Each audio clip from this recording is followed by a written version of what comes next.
Hi guys, welcome to our daily encounter. In Psalm 18, in the section that we read today, we find basically two things that contributed to David being delivered from his enemies, namely from Saul and the adversaries that were connected to him. Basically two things: David's integrity and God's help. David doesn't talk about, he was able to get out of this situation because of his military training, or because of he had the right weapons, or that he was able to get the right people around him, or he used the right military strategy to overcome his enemies.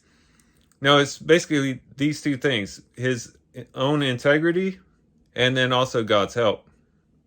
And both of those things work together to giving him deliverance. David recognized that in order to be delivered, he had to live a life of integrity. He couldn't live a life of rebellion against God and sin and just living life the way that he wanted to, being vengeful and taking matters into his own hand.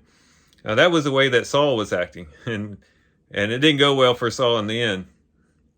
David knew that he had to maintain integrity as he went through this fiery trial that he was going through. But ultimately, it was God's help that would deliver him, that would give him the ability to overcome his enemies and to be rescued out of their hands.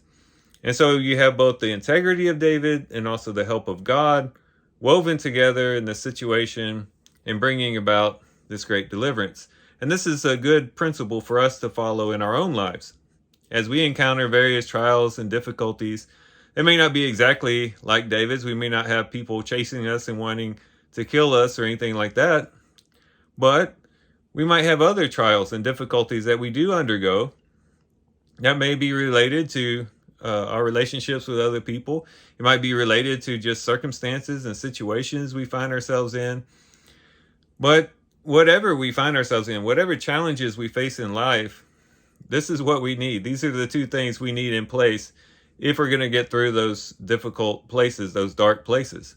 One, we've got to maintain our integrity. We've got to continue to be faithful to the Lord, continue to be devoted to God, even through the trial, not to try to take matters in our own hands and begin to act in a way that's contrary to God's will, and not in rebellion against God or in spite towards God or anything like that.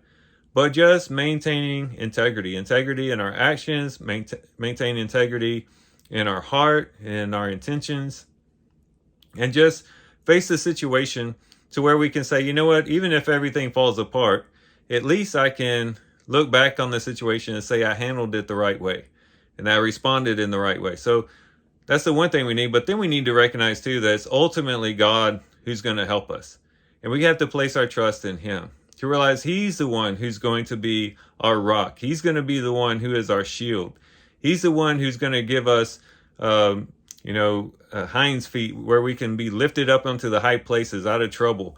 He's going to be the one who's going to cause us to be able to bend the bow of bronze and stuff like that. Again, metaphorically speaking, he'll be the one that gives us the strength. He's the one that's going to give us the ability to rise above the troubles, to get through the trials, and to be able to see the other side. And so we have to place our ultimate trust and confidence in him.